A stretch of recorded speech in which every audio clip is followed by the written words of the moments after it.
rented a brush hog. Yeah, it's sad. And then I just mow it out. A brusher. Oh yeah, I paid like whatever, a couple $100 from Taylor Rental. But I was just trying to like a hoe and a shovel, but it's like, we're talking, I didn't even walk through there.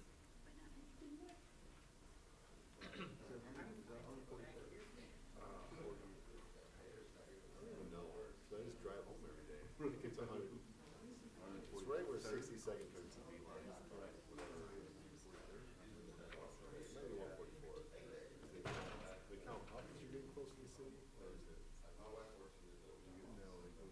Yeah, it goes 32nd, then it goes, starts going up. First calendar.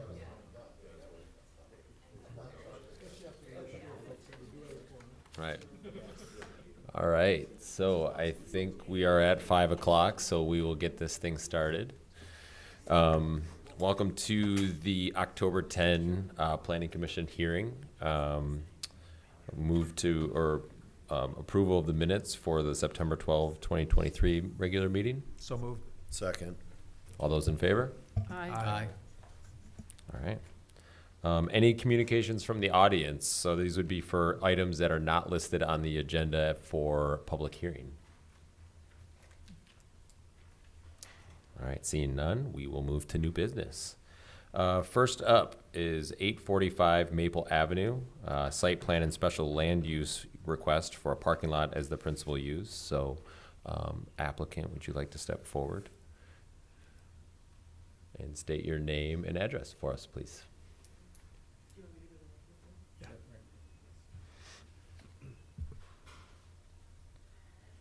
Hi, I'm Julie Townsend. I'm with Driesnick Associates, and I'm representing Eric Shippers. We have a parking lot that we're planning on Maple. It's across the road from their business, so it's going to be additional parking for their customers and for their employees. It will be a special land use because it is parking lot only. We understand now that we don't have to do the sidewalk out front. We'll be doing an agreement on that. And that's all I have unless there's questions. I'll throw it over to Steve and see if he has any further information he wants to share with us. Sure, maybe just a couple things here. So as mentioned, it is a special land use, so you do have those standards in your report that you can reference. The staff is recommending approval of the site plan and the special land use. A couple other things that are happening on that site plan, you can see that there is some stormwater detention on the south side of the parking lot. And then there is some landscaping that is included along the street front as well as along the back. As the applicant mentioned in regards to sidewalk, so one of the standards, and you saw that in those special use requirements, talks about pedestrian access.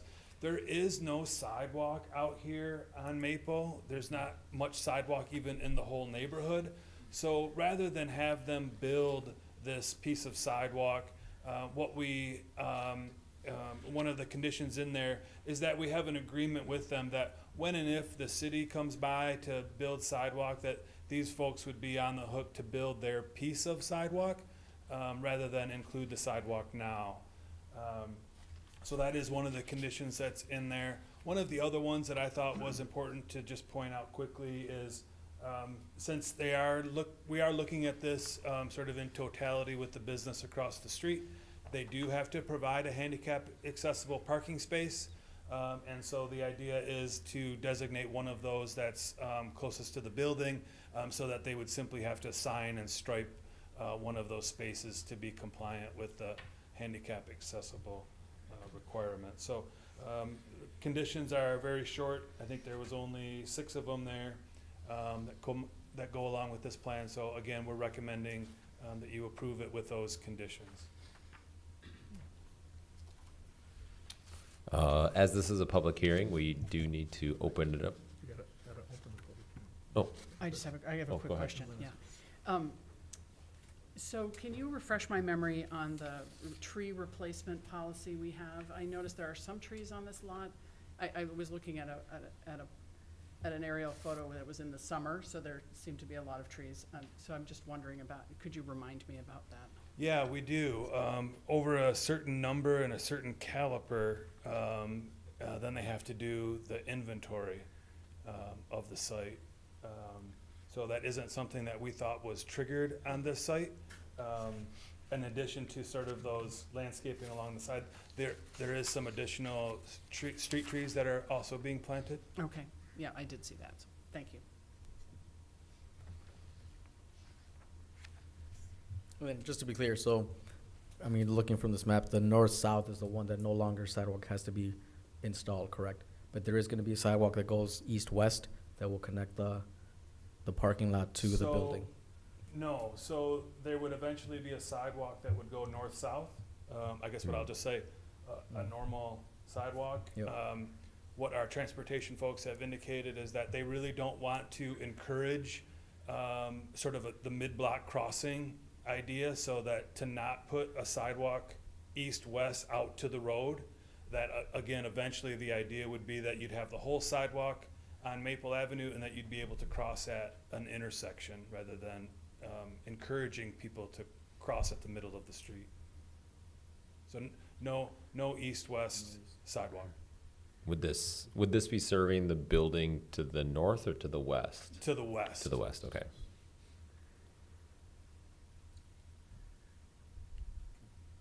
But Luis, your comment was more about that sidewalk that runs right. from the parking lot across the street, right? Yeah, Yeah. that will not be there.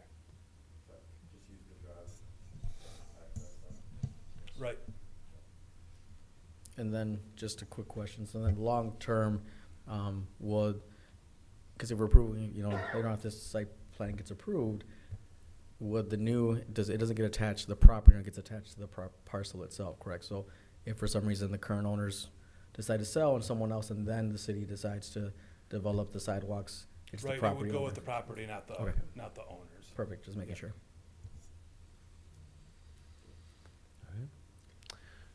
We'll open the public hearing. If anyone would like to comment on this, please step to the mic.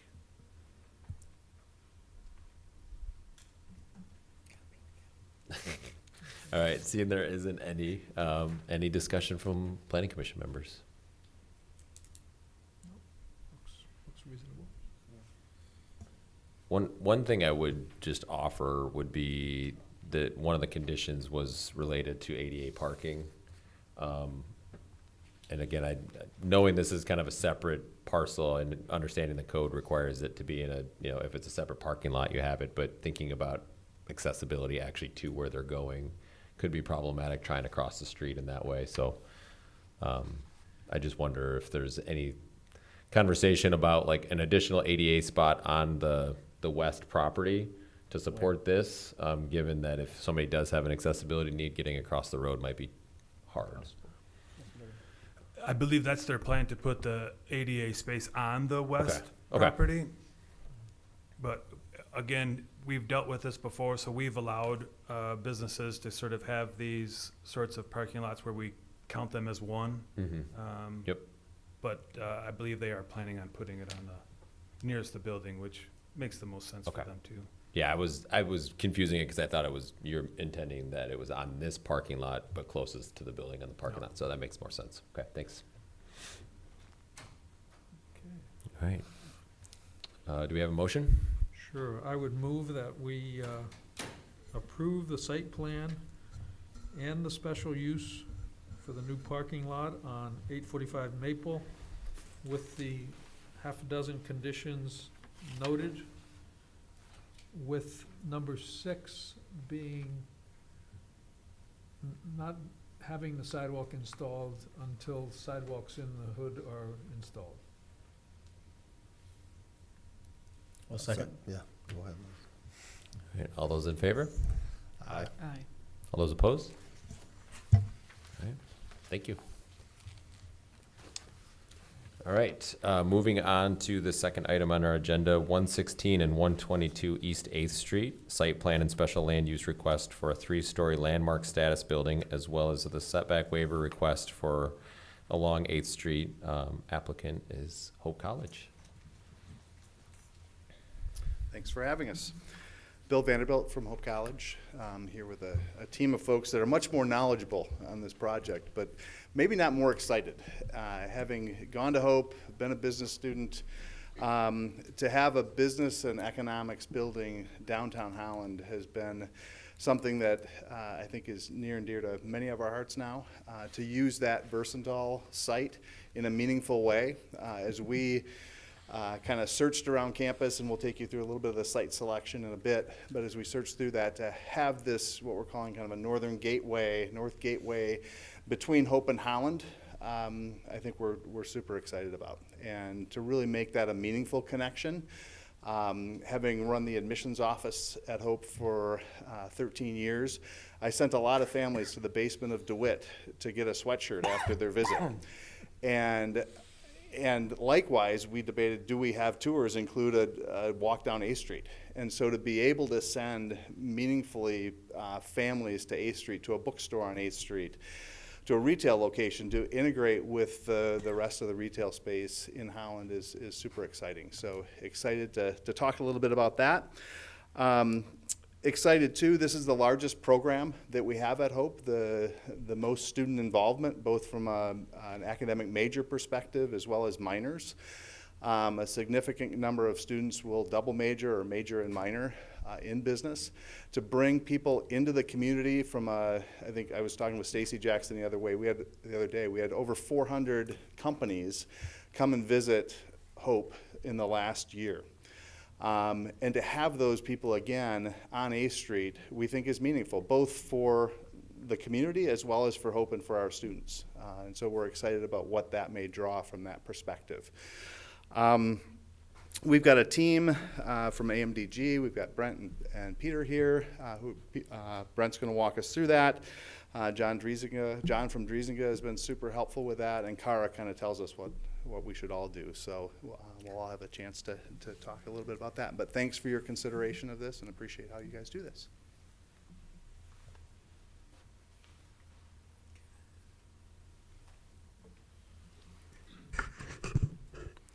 My name is Brent Dykstra. I'm representing the design team.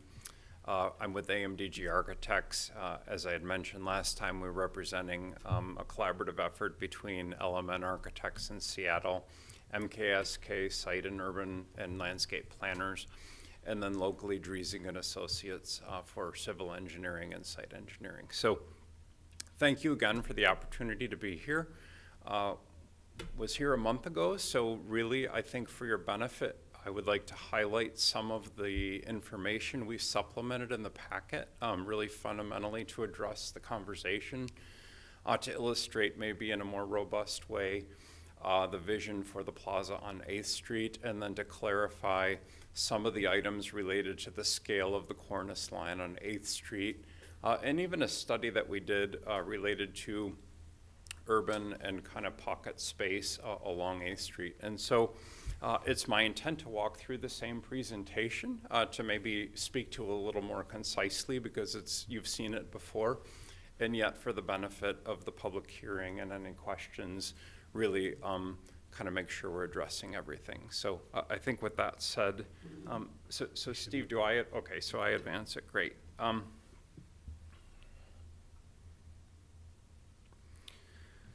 So again, related to the process, I think what I would like to highlight is this dialogue began back in 2021 with the site selection, really around the criteria of creating a platform to have city life and campus life meet, to the points that Bill was making, integrating living, working, and learning environments, promoting sustainability and health, creating a unique and authentic identity of this building to benefit both the 8th Street corridor and, of course, the Hope campus, and then creating open, inclusive, and safe spaces. As that work was built upon in the pre-design phase for the building itself, those goals were affirmed. Additionally, with the goals of creating a cross-campus hub.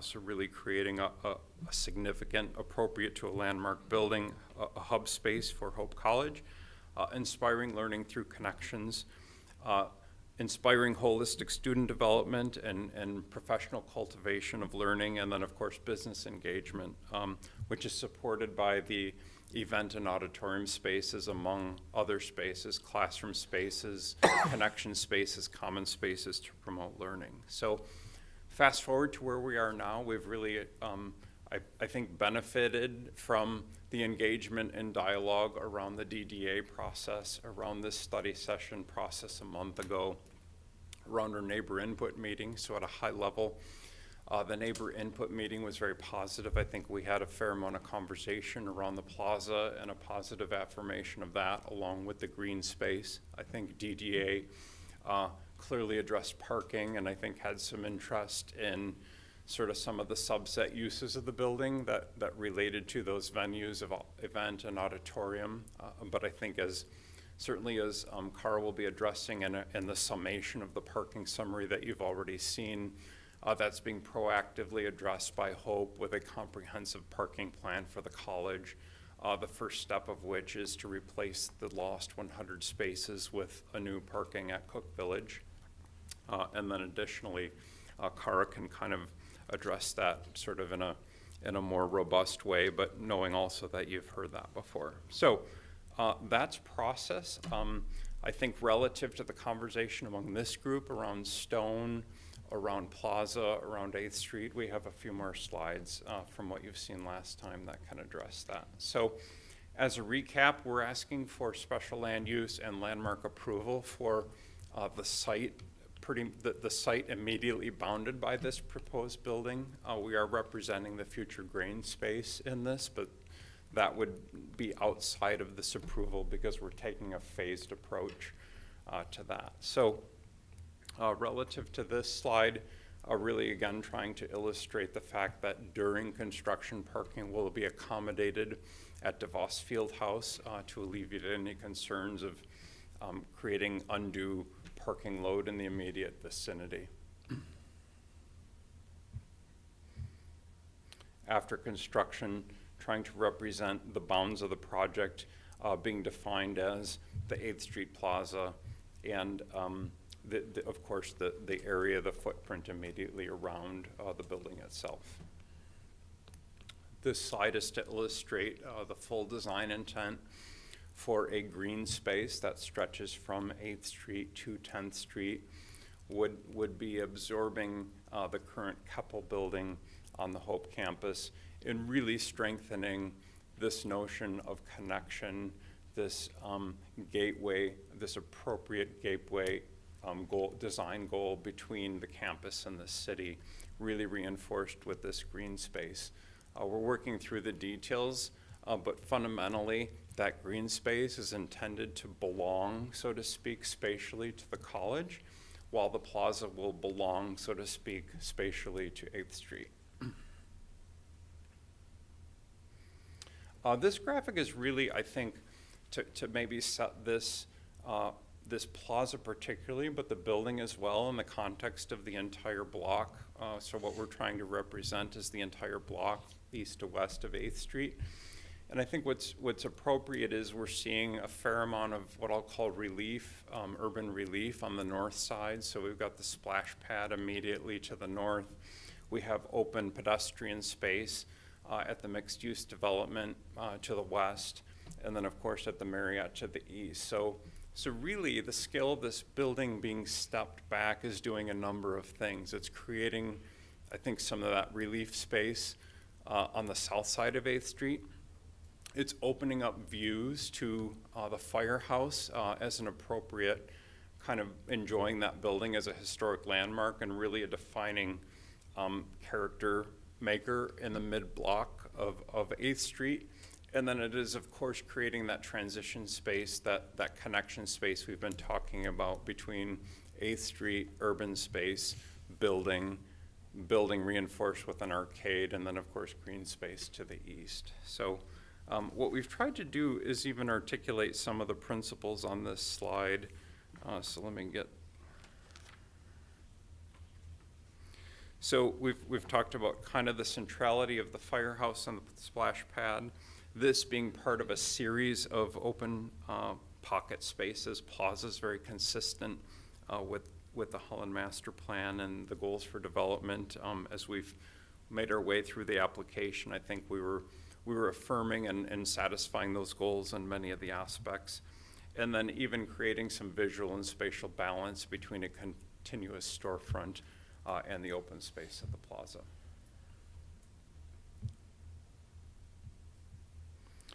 This is just a bit more zoomed in view to illustrate the space use of the plaza. Outdoor furniture, a platform, plantings. We have a rendering that's updated that will, I think, illustrate that well. As kind of a refresh, this is the proposed snowmelt connection going from 8th all the way to 10th. And then also as a refresh, the building use, 8 classrooms, event and auditorium, faculty offices, and then common space is really intended to promote connection, promote learning, promote students wanting to be in this building, and activating the pedestrian plaza, activating the green space, the spill-out space to the east. At upper levels, I'd like to show here we've got this open atrium entry space, so common space with an atrium. Actually enter in a 1-story space, but then immediately to the north an atrium that's open to 3 floors with glass facing east. And then that atrium opening all the way to the 3rd floor. This section study is intended to show that we're proposing a 14-foot ceiling on the main level and an 18-foot floor-to-floor, and then a lesser floor-to-floor for the upper stories. This is really intended to address what we believe to be an appropriate scale and volume for the academic educational use of the main floor space.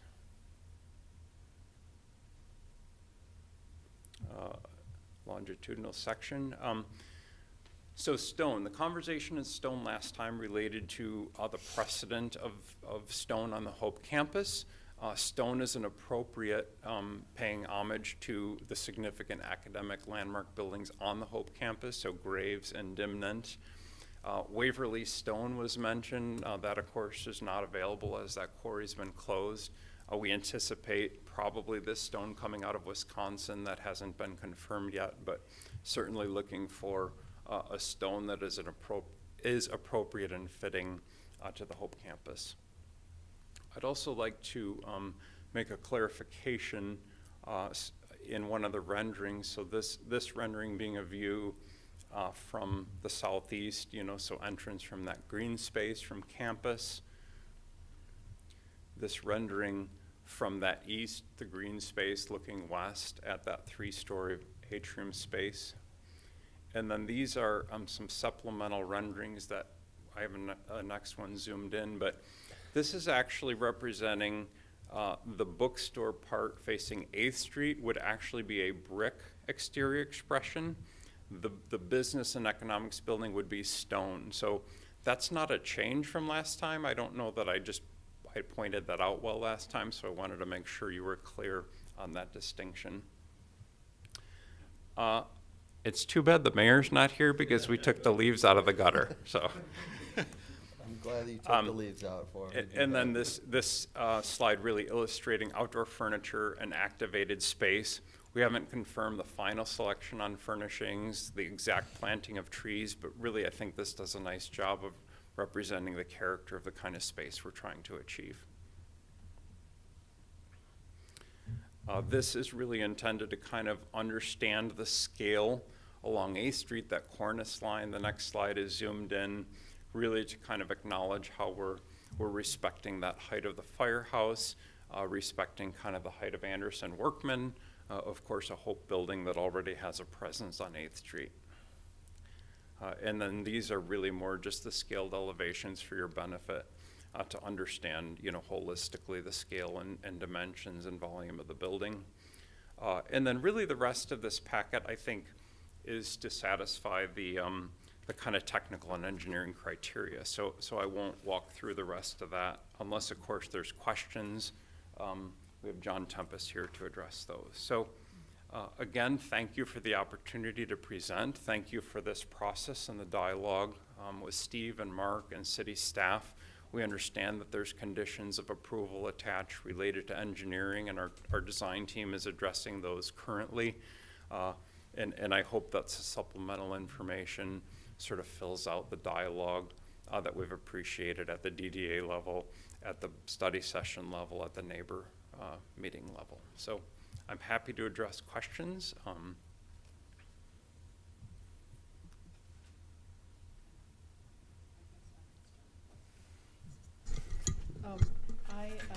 wondering. I struggle to hear. I'm sorry, I could use the microphone too, that's, sorry about that. So where are the current business and economics departments? In Van Zoren, further on the west side of the campus. So from sort of a load, call it from an occupant load point of view, this is sort of just a relocation of faculty and staff. This isn't an additive gesture. Did I get that right? Yeah, I think what we're trying to get our heads around, I think, or I'm getting my head around, is, so you mentioned that this was the largest department. These were the largest departments. How many students are we talking about in these two departments? We have probably around 1,200 students taking classes in this department. Okay. Now, that's spread over their time at Hope, right? Sure. So you may have majors that are taking it every semester, but a minor might be taking it for a couple of years or something like that. But the shifting of traffic, pedestrian traffic, is going to shift from College Avenue to 9th Street. Now they're going to be crossing there. Right? Yeah, I would say that there'll still be a significant amount of traffic across College Okay. as well. So you'll have classes there too? Yeah, so we Okay. have, You're yeah. expanding the department. Yes, Okay. yeah, so I think from a classroom space, this will be multi-use Okay. classroom I space. see. They are primarily in Van Zoren now, but classes are taught all around campus already. They're in the Got it. basement of Anderson Workman. They're, Okay. so they're around campus with classes today. Okay, that's helpful, thank you. I have a bunch of other questions, Go ahead. shall I just Yeah, keep keep going? going. Unless, Dave, did you have a follow-up there to that one?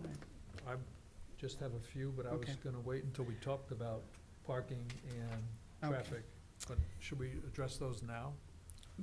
Sure, go ahead. Well, currently, and some of those reference the traffic, or the parking study, because I live in the neighborhood. And just last week, I did a walk around, and yes, students are still parking across the crosswalks. So wondering if we counted those spaces when we counted on-street parking. And I'm amazed, parking right in front of hydrants, like they don't exist. And I know, when I was a driver, that's a major issue. But those are more, the building, I like the building, I like where it is, I like what's happening there. But it's parking and traffic. In other words, pedestrian traffic, crossing 9th Street. I don't use College Avenue, and I live on College Avenue, because when classes change, traffic stops. And I know, with 1,200 students using business econ, that may become an issue. Maybe it won't be gridlock at College and 9th, but that's gonna be an issue. And I think we need to somehow, in our recommendations, add some language. I was actually, I mean, I don't know if you had a question there, Dave, but my question was, it sounds to me like you're gonna, while there still will be students going to Van Zoren, it's gonna be spread out more, so that there will be students all over campus and heading to the new building as well. So I'm feeling like there's gonna be less traffic on College. I mean, Well, less maybe- pedestrian traffic. Maybe the question would be to the college would just be like, what would be the anticipated kind of traffic flow or thoughts of how many pedestrians are gonna be kind of crossing around? Is that anticipated to go up, or is it anticipated to kind of balance out as things programs move around campus, that sort of thing? So yeah, I think, I think the intent would be there are additional classroom spaces there. Right now, we don't have enough classroom spaces. And so trying to get classroom students into the number of classes that they need to get in is just difficult. And so some of this will help alleviate tensions in other areas of campus. We're not necessarily adding students. I think Kara addressed that in the last. That's not our intent at all. So I think the current volume of students will be spread more evenly probably throughout campus. So maybe a little less traffic across College. There's going to be probably a little bit more across 9th Street. I think that's appropriate, probably Lincoln as well, 10th Street. So I think traffic will continue, but no more students are planned, certainly at this point in time. Does that help? Yeah. Yeah. I think just want to clarify, because it shows in one of the slides that there's 8 classrooms in the building, correct? Is that just on one of the floors? I just want to clarify, is it in the entire building, total, correct? Okay. So I think just for me, I mean, Number of classrooms. Yeah, that's the total number of classrooms. correct. Do you know the average, how many, the size of the classroom, or what's the anticipation for that? 30 to 60. Okay, so no large lecture halls? No Yeah, I big- think no- for us, large is 60. So, Yeah. Talking about Michigan no, State, no Michigan, 300, it's always in the- no I was in- 300 I was person in or the 500 600, person, so- no. No. Okay, so I mean, for me, that's kind of where I keep looking at this, is there's gonna be probably a little more foot traffic, but in terms of the number of classrooms and students walking across, we're only adding 8. I mean, it dwindles my hesitation a little more. I don't know how the rest of the commission feels about that one. Yeah, Go to be ahead, Nate. completely honest, I'm not as concerned about the pedestrian traffic. I think my understanding, or just like living in the city and understanding that Hope College is kind of married in a way to the neighborhoods and the city fabric in that way. I think there's kind of an expectation of when you walk through, or when you drive through that area, that there might be a slower pace compared to an arterial road or something like that. I do appreciate the thought about making sure that main arterial pedestrian pathway north-south is expanded, and making sure that there's really a safe landing spot in that event. Because I have seen, I think you noted earlier, but like the students on their phones not paying attention and just crossing over in a mass, like that can be a problem if they're not paying attention. So I appreciate the added thought of safety there. Yeah, I think it's gonna spread it out, the students a little bit more, from that big rush in College. And the traffic calming on 9th Street does work when it's used. I mean, we can't protect everybody from themselves, but when it's used, it does work well. I've seen it, I've sat behind it. But yeah, I think the building looks great. I think it's great. Like everyone else, has concern about parking, and I know Hope's addressing that campus-wide, not just for this one building, but it's parking downtown is not easy for anyone currently, and we're taking away spaces. So whatever you guys can do for parking is what we need to concentrate. I mean, there's pedestrian. They're not adding people. They're spreading them out basically, but they're taking away parking spots, and I guess that's my biggest concern, is the loss of parking downtown. So Kara can write a summation of the parking, just to kind of make sure that that's refreshed. So Kara, are you prepared to? Hello again. My name is Kara Slater with Hope College, and just to echo what Bill and Brent said, thank you for having us again. I appreciate the input you've given us and the suggestions, and it's been really helpful, and thanks to Steve and Mark too through this process. So parking, yeah, I gave you a summary with your packet that gets into a lot of detail, but bottom line is we hired a consultant earlier this year to study parking across the whole campus. We have over 2,400 spaces on campus plus on-street parking. We didn't include the crosswalks in counting the on-street parking. Or the hydrants. But It's just crazy. it is. I share your frustration on that. The analysis showed that depending on how many staff and faculty are on campus at a time, we have an excess number of parking spaces total from anywhere from 1,600 to over 2,000 spaces, plus the on-street parking. Excuse me, excess of 450 to 800, a total need of 1,600 to 2,000.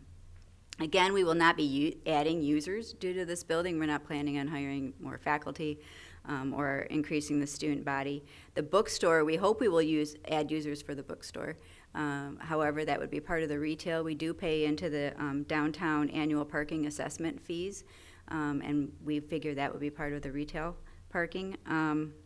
In terms of what we're going to lose, the first phase of what you see here, that L-shaped parcel, will lose right around 100 spaces.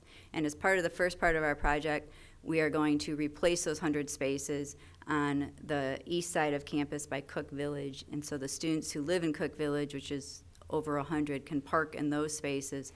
And then the spaces that they no longer use, the students in the dorms who are using these current spaces will move to those. So that's the initial plan.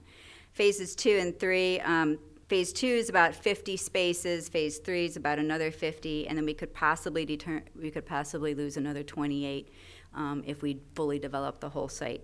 I'll be honest, it's undetermined this time at how many of those we're going to lose, if we're going to lose them all. I think we're going to have to keep some of them, especially for handicap parking around the dorm areas and maybe even at this site. So for these other green space phases, we haven't fully determined that we're going to give up all of the spaces. But to determine that, one thing we're going to do in the next year is we're working with a newer parking app called PRK to give us information on our lot usage and where students and faculty and staff are parking and where we have some vacancies. I'm working with Student Congress on some Park Once initiatives to convince students they do not have to drive 2 blocks to class, that maybe they can just stay in their driveways. We're looking into possibly converting some lots or spaces into short-term parking. So if you're just going to one class for an hour, then you can go to this space, and we'll push some of the long-term parkers farther out. And then we're also looking into freeing up more parking at DeVos Fieldhouse for commuters, so the students who don't want to buy a parking pass, which is probably our biggest issue of parking on streets, maybe we can give them an alternative to parking on the street and convince them to go park at DeVos. So those are the kind of things we're studying with Student Congress and what impact that's going to have in the next year or 2 years as we start to develop these the sites. When it's developed, we plan to have training for faculty and staff on moving in and how they are not allowed. We've already talked to the faculty of the building. They're not allowed to park on 8th Street, and we're committed to have our campus safety vehicles monitor 8th Street and make sure that we're not taking spaces away from retail customers. In long term, depending on the success of our efforts to push cars to the outer lots, we will look at possibly some additional parking on campus. I just contacted somebody this afternoon about helping me again look at, okay, if we're going to do more parking on campus, what can we do to incorporate making the campus still feel like green space but adding some parking, and what would that look like campus-wide? And so I'll be meeting with her in 2 weeks on that. And then our stopgap measure is to just decrease the number of student parking permits. And it's easiest for us to do in terms of administratively saying no. It's the hardest on the students. But it isn't uncommon for freshmen to not be allowed to bring cars. And last year we had 450 freshmen parking permits on campus. So if we wouldn't allow freshmen to bring cars, then that would solve all of our parking spaces that we are losing. So that's another thing that we're starting to investigate what the impact of that would be. So, any questions on parking? First one is handicap parking for the new building. Correct. The plan right now is that would be in the Anderson Workman lot, right next door. Okay. But I'll be honest with you, maybe we want to put a few spots just to the east there and look at that if that would be more convenient. That's something we're starting to investigate. I had a question about just looking at the overall parking map. That I think was like the last page on the parking report. When we look at the total parking count, is that factoring in all of the DeVos parking Yes. as available parking? Yes, and that's where I'm thinking, like, if we can push commuters Yeah. to those lots. Yeah, because I think maybe the thought or the worry I would have with maybe thinking that that's all available is like those large event nights where you end up having a basketball game. Like obviously we don't want Hope Calvin is like the worst one of them all of parking requirements, but thinking about like if those get populated with student parking, throughout those things, and then a portion of that's not available, so then it pushes them into the neighborhoods further. Yeah, we have looked into that, and really our parking pinches until around 3 p.m. Okay, And classes are done okay, around that time. And so the games and the events offset when we Offset. really need parking for students in Okay. classes. So Sure. the two are opposite each other, okay, cool. which is why we haven't converted DeVos to overnight student parking because Yeah. of events. Okay. One quick question, commuter students, were they also counted in this survey, or? The ones who buy permits. Yeah, but commuters probably don't. Most of them do, actually, honestly, because they're not allowed to park in any parking lot on but campus they without just- a permit. So they try and get the, So they park at the crosswalks and Yeah. against the hydrants, yeah. Yeah. Just for me to know, how much does a parking permit cost and how much is the commuter parking permit? if you want to park on campus overnight, it's $400 a year. And commuter pass, I believe, is $180 this year. And then you're not allowed to park overnight. There's somebody, and public safety enforces that? Correct. Yeah. Yes. I have a question that isn't related to parking. I noticed on one of the slides, there was a cafe. Is that public or is that just for students? At this time, it would be just for students or for events. Okay. Would the bookstore have, because I'm trying to, I could see the slide of the plaza.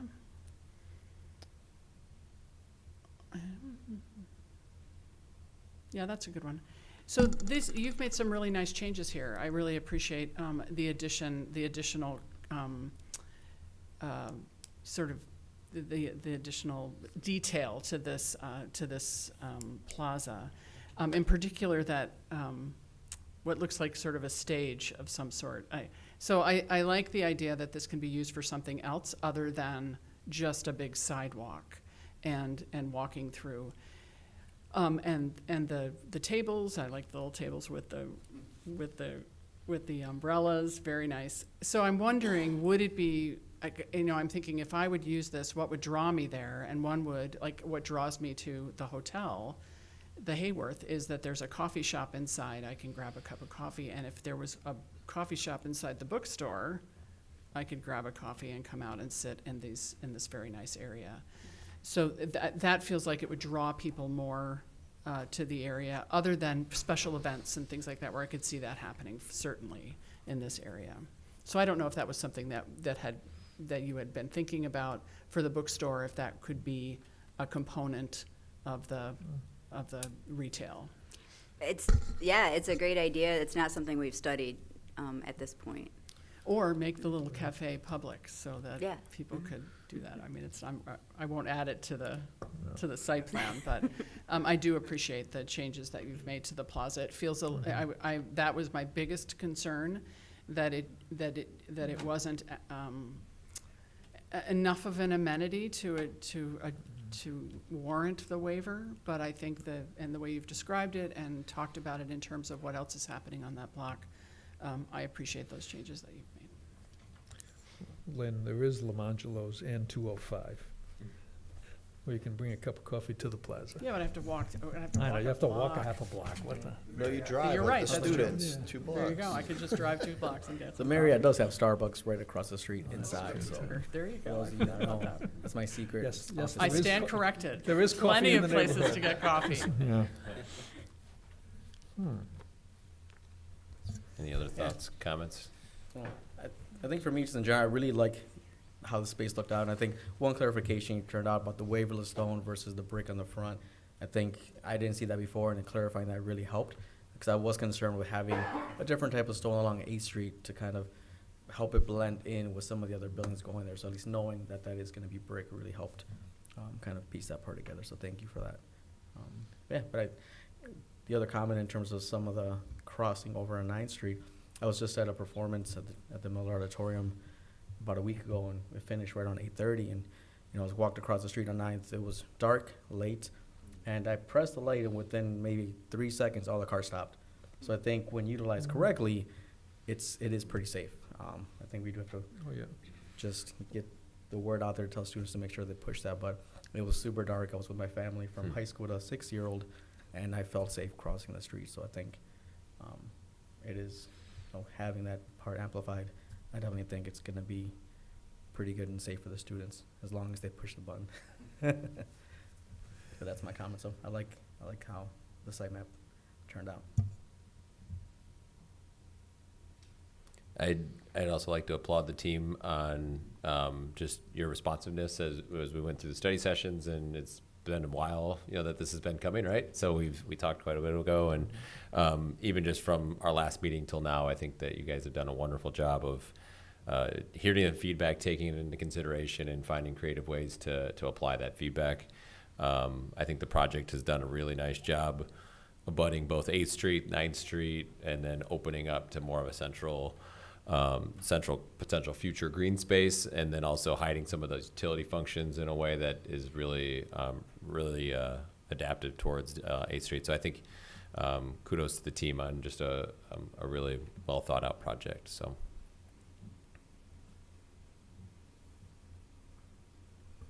Nate, if you don't mind, just a couple of comments. Yeah. So, That's right.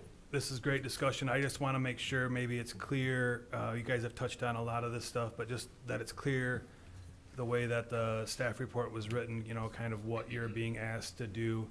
So we are recommending approval of the site plan, the special land use, and the waiver. So the special land use is for the landmark status for the building. The landmark status for the building is really being requested because it's an educational building, that use, while permitted in the zoning district, doesn't really work well with our form-based code. And so at least doesn't work well because it doesn't really give you something to design to. The landmark status basically allows them to forego the building type and frontage type design requirements that come along with sort of the downtown area. So some of the things that you're used to, looking at, the glass, the number of doors, based on how much frontage they might have, some of those sorts of things that come along with that requirement. So those, they would be allowed to forego. That being said, a lot of the design that you see is sort of trying to meet some of those. They actually do meet some of those types of requirements. But just wanted to make sure that landmark status is something that you're being asked to approve. I did put those standards in your packet for you so you can kind of see at least how we felt like they matched up with that.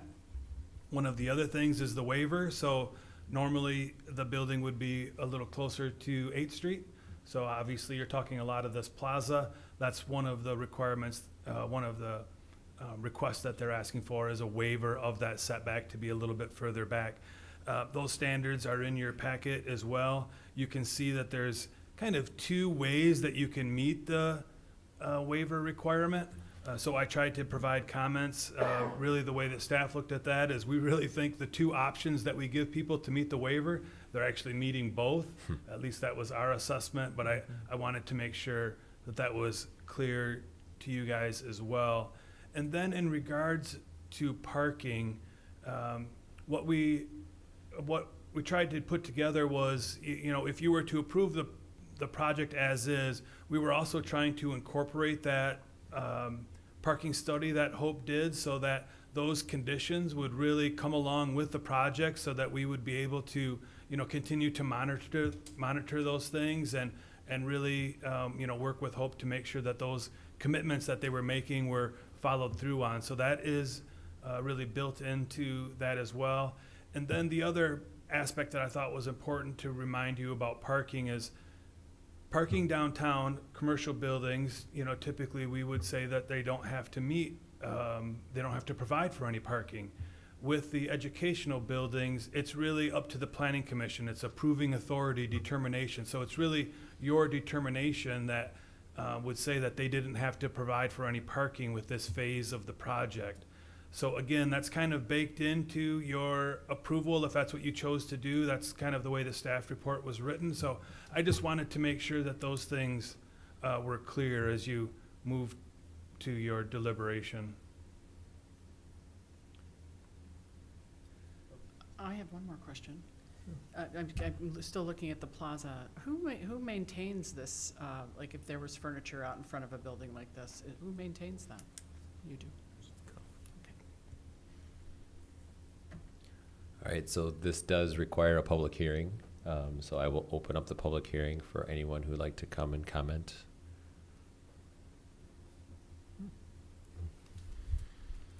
Please state your name and your address, please. I'm Deanne Hooksema, and I live at 17 West 13th.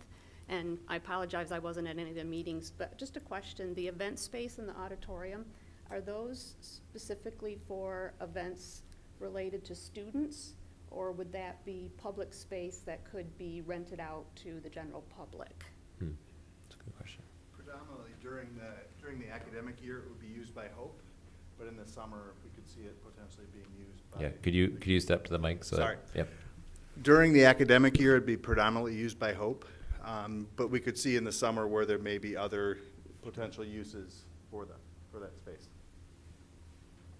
Because I guess that would just be a concern that if there is no dedicated parking, if that is opened up to the general public, even during school time for one event, you are now drawing in a substantial number of additional cars who are going to be competing with all of the businesses on downtown 8th Street. So that was just something that came to mind. And I forgot what my other question was. So it must not have been important. Thank you. Anyone else? All right, we'll close the public hearing. Okay. Any comments from the commissioners? Well, yeah, I mean, as a sort of ongoing, once we approve the site plan, planning commission steps away. So I'd like to add some language that would encourage the college to continue to work with the staff, both at DDA and upstairs, on this parking issue. Because those of us who live in the neighborhood know that, yes, we walk over to events at the college all the time, and it's convenient to be able to walk. But friends who come in for the Jack Riddle Visiting Writers Series drive. And so it will be interesting to see how that interfaces with the downtown parking. So to keep that, I would say when we make a recommendation to approve, that we add some language to item 4, which talks about parking. And what I would recommend is, and I guess I could make a motion to Wait, approve. can I ask, before you do that, can I Yeah. ask a question about that? Sure. So it says here that no parking is required in this phase. Will there be parking required for the following phases? It's certainly possible. You know, some of their future phases propose to have a residential use, and that requirement, they would be required to have parking with those. So so I'm not sure if that addresses your, because this phase is already, they're already saying Yeah, they've taken care no of it. park, it feels like Right. it's already been taken care of. But if And this Dave, is, this sorry, is the only phase. this is the only phase that you're being asked to approve right now. Exactly. And that was, again, the intention of trying to include the Hope parking study with the approval.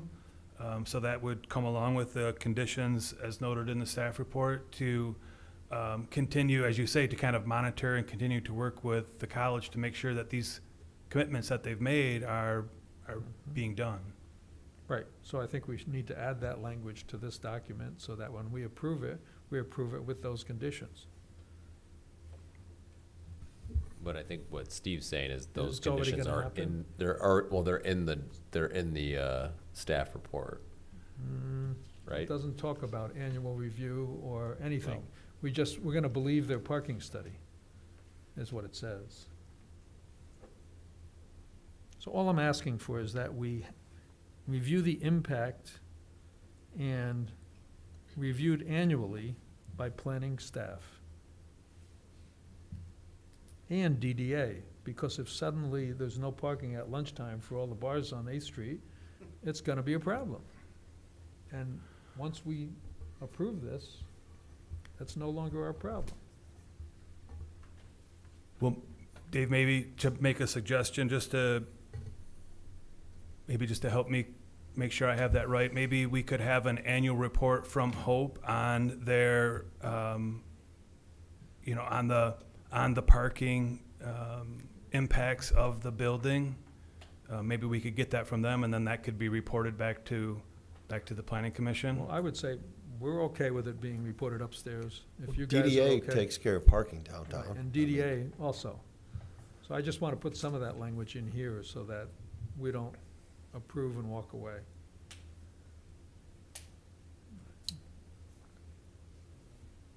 I guess my question to you, Steve, is how much control does DDA have over Hope parking? None? Zero? Well, I mean, we talk about enforcing downtown, policing faculty from parking in front of the building when they come to teach a class. That's not, they're not gonna walk from off-site parking, or even if it is behind Martha Miller. well, again, that's something that they've committed to doing. And so again, I guess I thought that would be something that they could report back to us being staff, and continue to work with them. So again, I guess I felt like a lot of the stuff you're talking about is kind of, and I understand it doesn't have some of the language that you're asking for, an annual report, but I felt like it's in there. So to have them provide to us some sort of annual report to see how things are going, I guess I'm kind of looking at Hope asking it. That seems to be in the spirit of what this report talks about already. Well, there's also. So maybe I guess I'm asking them how they would feel about that. There's also a section that says DDA. Right. They have asked to be kept informed of ongoing results of the parking study. Right. So it's in there, Dave. Is there more language than that? Because that's what you were asking for, right? Well, yes, like I say, and they also talk about enforcing, and I see no plan in the parking study on how they plan to do that. So I think just hearing about it annually would be enough to satisfy that. See how it's going. To see if there's any complaints, people looking for parking spaces to eat lunch. So does the group feel like what's in the report, the staff report, covers that language and covers that expectation? I don't, but. I do. I think it does. I mean, it mean, says, it's gonna be- keep DDA informed. DDA's who handles parking for the city. They've done a parking study. Hope's been willing to work with us. They've done a great job so far with everything that they presented to us. If we ask them to do something, they've done it. I don't see them going back on that by asking that. We're asking them to report to the DDA and keep them up. And I'm pretty sure that Amy and the DDA will go to them and say, hey, this is an issue as well. So I know this is a partnership that Hope and the city want to do together. If the mayor was here, he'd be on his soapbox about how this is the gateway to Hope and the gateway to the city, and we all want to work together. And I think that's something that Hope has worked well with the city as well. So I don't see them going, well, we don't care about parking anymore, because it affects them as much as it affects downtown. And personally, it affects, as a downtown business, me more than anybody else. You know, Dave, you live there, but parking is a struggle when any of it's taken away downtown. When 6th Street was closed this year, it affected us I believe that. negatively. So Sure. I know during construction this won't be easy, but I think the way and what the Hope has brought to us so far, I think they have a plan. I think the biggest thing is enforcement of the plan is what makes anything work. Sure. If there's no enforcement, then there's no plan. So I think that enforcement has to be the first step for them. Yeah.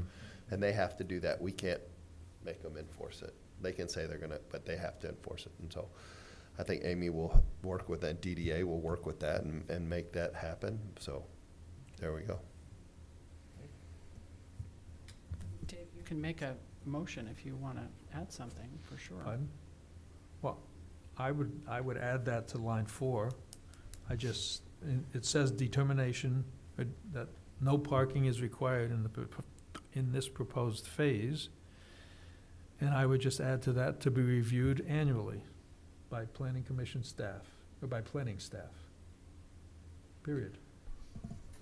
Then at least Sorry, it's I don't mean to make this more difficult than it needs to be, but Sure. I guess I just want to make sure, and maybe it's just adding a fifth comment there to make sure you have what you're looking for, but the determination that no parking is required, it really goes back to that requirement in the ordinance that it's up to the planning commission to determine parking being required. So I don't hear you saying that you want to revisit in a year whether or not we're going to now require parking spaces, but you want to have some sort of review to make sure that all of these parking suggestions and commitments that Hope has made, that they're following through on those. Right. I guess I'm just making, I think those are I think two that's a good different distinction. things. I- Okay, Yep. I'm with that. One question I have is, would it help if we committed to, and I think Kara spoke to, we're gonna add 100 spaces and then do some shuffling?